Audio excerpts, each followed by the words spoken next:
how important even just a couple of days working with Jaron Boots Ennis is going to be for Canelo, just to see a bit of the tempo, a bit of that switching of stance, because let's be honest, there's not many guys that Canelo has fought that have fought out of both stances and done it as fluidly as Boots Ennis or as Bud Crawford will do in this fight. Bien, bien hecho, bonita pinta otra vez ahí, no te la cambias.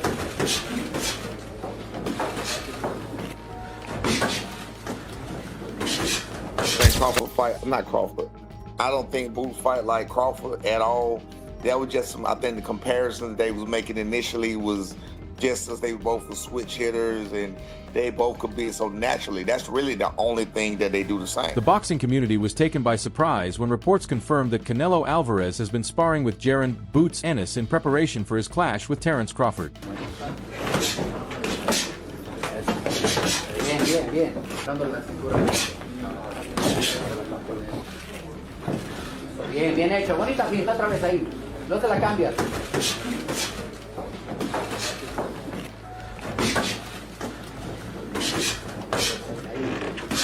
Suavecito y remate, otra vez. Y remate rápido.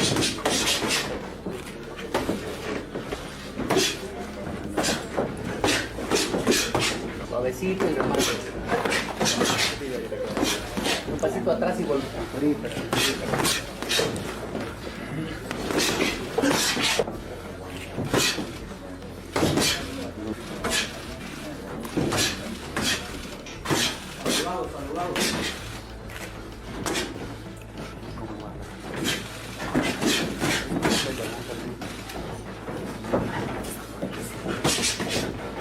Many view this as a clear statement of intent from Canelo's team. Former champion Andre Dirrell explained that the move proves Canelo wants to be at his absolute peak come September, leaving no space for complacency. Ennis is recognized for his speed, explosiveness, and adaptability, traits that mirror Crawford more closely than most. Bringing Boots into camp signals both respect for Crawford's ability and how seriously Canelo is treating this challenge. Camp with Canelo. I do believe this is get back on Crawford for not taking the fight with Boots back in 2024 when Boots called him out. But Crawford was on the bigger and better things, baby. That bigger and better things being Canelo Alvarez, September 13th, 2025. Bigger legacy, bigger name, bigger payday, bigger status. So, too little too late, Boots. But I am looking forward to how you advance in your career after this, because this camp is definitely going to level you up, man. You're going to get better because of it in every aspect. Toughness, skill set, smarts. You're going to get a lot from this camp, champ. And I'm looking forward to seeing what you do because of it. You're already a bad man, dog. I want to see where you take it from here. But Crawford, it's over. I believe he walking away in the sunset, especially if he walk away with the victory, which I'm hoping for. But you, champ, you're going to have to settle for something else. Get Canelo that work, man. He going to need it. He going to need it. According to Roy Jones, Canelo got to be on his A game. You got to be on yours too, man. We're looking forward to seeing what you do after this. It's raining on me right now, so I'm going to cut this short, baby. But Boots, get somebody else, champ. Get somebody else. I'm out. The news gained momentum when Boxing Orbit shared a photo of Canelo sparring with Boots Ennis, sparking reactions across the boxing world. Their post read, Canelo Alvarez sparring with Jaron Ennis ahead of his September 13th showdown with Terence Crawford, sending fans and analysts into debate. Trainer Greg Hackett believes this decision is one of the most significant talking points leading up to the fight. While at first some may find it unusual, Hackett stressed that nothing about it is accidental. Crawford thrives on ambition, adaptability, and relentless energy, and sparring Boots is a deliberate way to replicate that intensity. Hackett reminded everyone that Ennis isn't just a sparring body, he's one of boxing's brightest rising stars, known for his explosiveness and hunger. Training with someone of that caliber ensures Canelo is pushed every single day. What some might call a gimmick, Hackett sees as a carefully designed strategy. In his eyes, Canelo's team is showing true respect for Crawford by preparing in a way that eliminates surprises when fight night arrives. I don't know, because it's things I know about camp and how they want things to go. So is it going to be that way? Is y'all going to try to alter the camp, or is y'all going to let them go, or... I mean, is y'all looking to still? Give me the psychology behind both sides. What does Jaron Ennis get from this? What does Canelo Alvarez get from this? I mean, Jaron Ennis get from it being in with the elite, a guy who's prepared for everything. One thing you can't say about Canelo is that he hasn't seen something. Canelo's seen southpaws, he's seen tall guys, short guys, slick fighters, he's seen bulls, he's been up against everything. So you get a world of experience with a guy like Canelo. You get a guy who's in full confidence with a guy like Canelo. So with that type of boxing, I would see Canelo really not worried about so much of what Boots trying to do to him, but really just paying attention to him. But then it's the same, like, I don't know, I can see Boots kind of like, I think the mindset for Boots would be not only to prove I can hang, but to also be trying to see what come with this shit. You know what I'm saying? I don't know, but I don't think I would do that. I don't know. It's just me. I just think, the only reason I say that, because I think Boots can get that fight. I think Boots can end up in a fight with Canelo. And I'm saying that because, you know, the reason I say I wouldn't do it is because I wouldn't spar you and then here go a year later they fighting. Nah, I mean, doesn't, for as much as it does for Canelo, it does for Boots, though, right? If that were to be the case. Yeah, but there's so many ways it can go. And what I'm saying is, if I was to be where Boots is right now, if one thing we can all agree on, everybody hate Boots right now. They mad at Boots, right? Jose Benavidez Sr. brushes aside the excitement surrounding Canelo's sparring choices, insisting his camp won't be distracted by online chatter. To him, the only thing that matters is the outcome when the bell rings. He reminds fans that sparring partners are simply tools, not predictors of results. Whether Canelo works with Boots or anyone else, it doesn't change the reality that Crawford is a completely different challenge. For Benavidez Sr., victories aren't earned in sparring sessions, but under the lights when it truly counts. His remarks serve as a reminder that experienced camps remain grounded and focused on their own game plan. You know, whatever, we're not even like thinking about it anymore, and you were just like, you know, Canelo is slipping and stuff like that. Does it make you kind of rethink Canelo and that Crawford fight to be like, well, he's really taking it serious to bring in a guy like Jaron Ennis? Well, like I said, you know, I don't really focus on that. You know, we stay in our lane, you know, and try to get better ourselves. And whatever they do, whatever they decide to bring in or whatever, you know, I'm pretty sure they have a plan. But I don't really focus on what other people do. We focus on what we do in order to get better ourselves. Because we do have a lot of things that we need to fix and get better at. So my respects to whatever they do or whatever they're doing, you know, but at the end of the day, you know, I think it's a good thing, but we don't really focus on that, you know, what other people do. You know, like I said, we got to get better at our craft. Brian Norman adds a contrasting viewpoint, noting that while Boots is a tremendous fighter, his style does not truly mirror Terence Crawford's.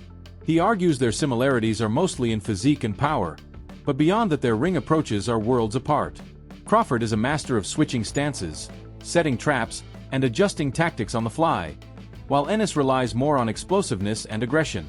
Norman warns that while sparring with Boots provides a real test for Canelo, it will never fully replicate what it feels like to face Crawford.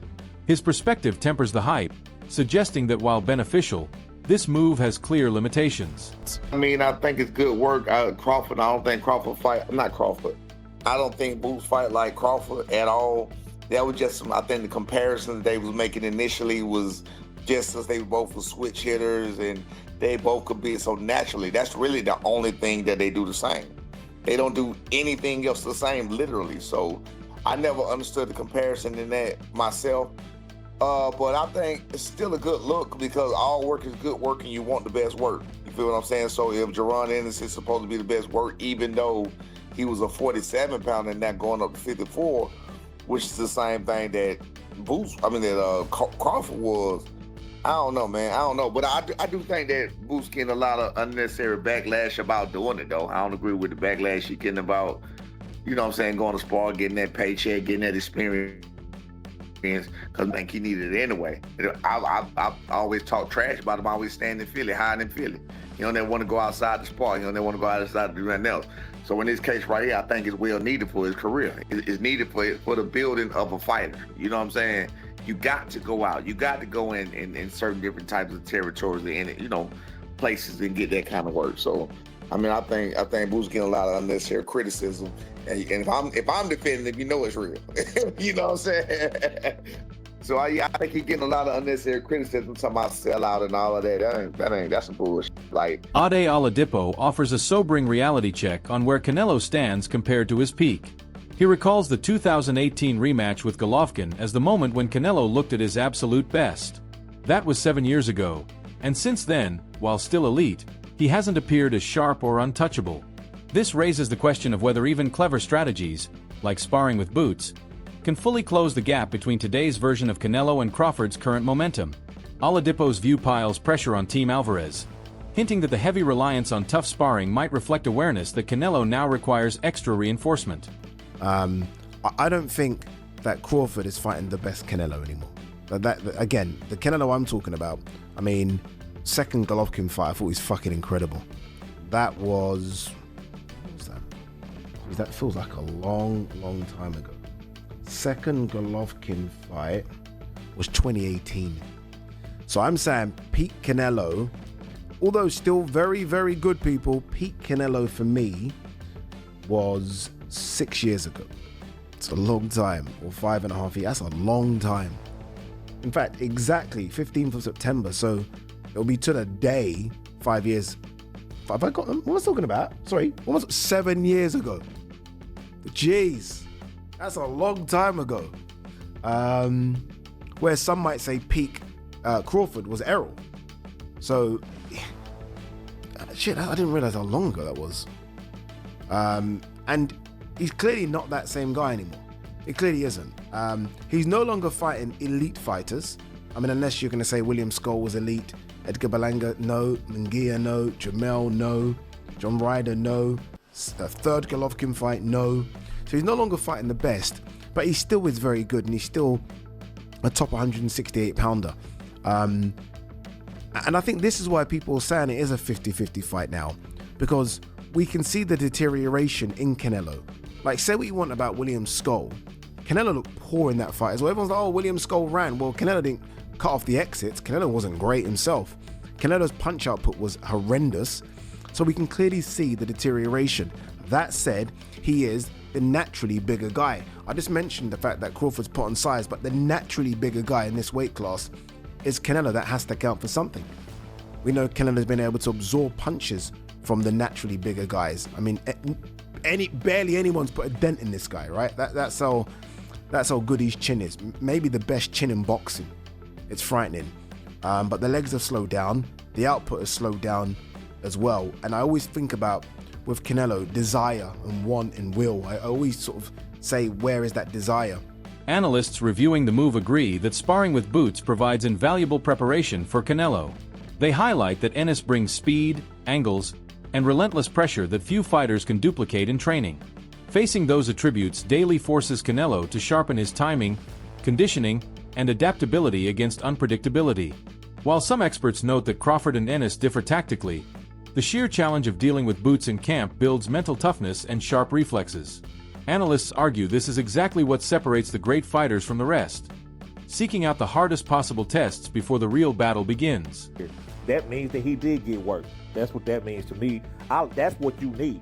I don't want Canelo in camp beating up nobody. I want people beating up on him. I want people putting in that work, giving him looks he ain't seen. That's what's going to make him ready for Crawford. I don't want to see smiling Canelo. I don't want to see Canelo happy. That means he did good the first time they sparred. No, I want him frustrated and angry. That's how it's supposed to be. Bring somebody in camp, they give you that work.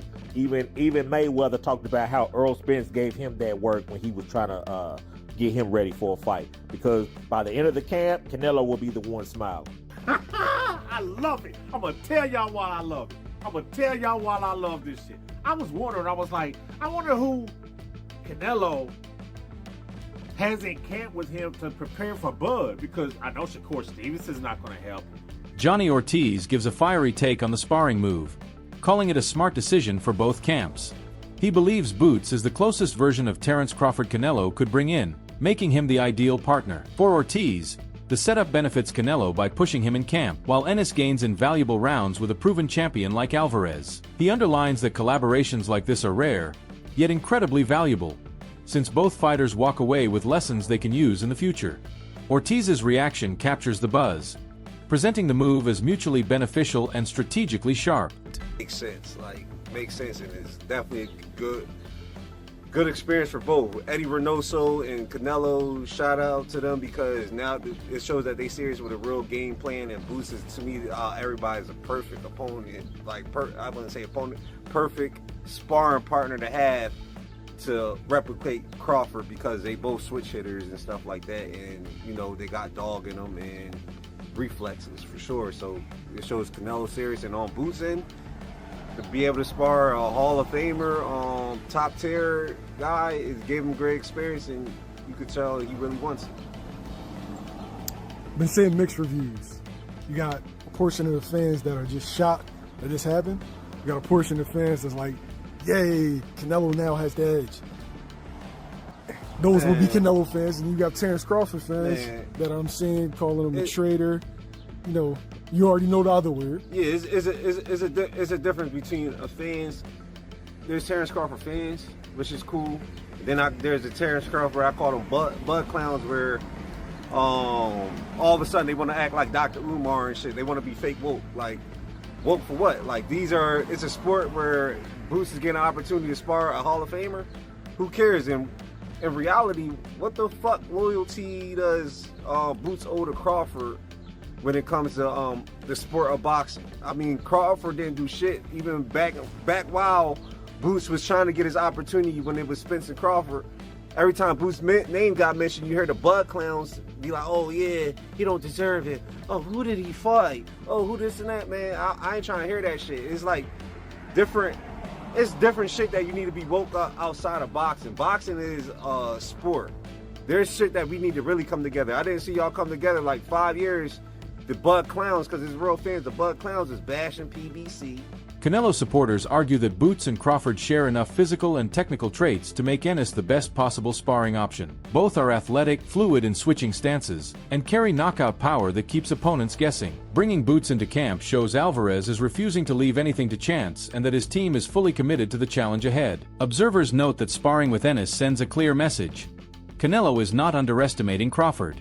Instead, he's preparing for every scenario, signaling both respect for Crawford's skill set and determination to rise to the occasion. He's been there for a bit, but this is a big deal because not only did he come in and train with Canelo, it looks like some sparring went down, as you can see here, posted by the Ring magazine, Canelo and Boots Ennis standing there together. By the way, Boots Ennis looks bigger than Canelo in this picture. And we all know that Canelo's not a massive 168-pounder, but Boots Ennis at 147 was having trouble making the weight still, is going to 154, just so happens to be the two weight classes that Terence Bud Crawford just came from, 147 to 154. Boots has a fight coming up soon for his debut at 154. You have to think sooner or later he's going to be grabbing a belt because he's in a title eliminator coming up anyway. But again, it's very interesting because we all know how good Boots Ennis is, and it's interesting for a couple of reasons. Number one, you look at this picture, and Boots Ennis is a monster. I can see him going to 160 pounds and still doing very well. I think he's going to do great at 154. But the question you have to ask yourself is why? Why would Canelo bring in Jaron Boots Ennis? And it's not just because Ennis is a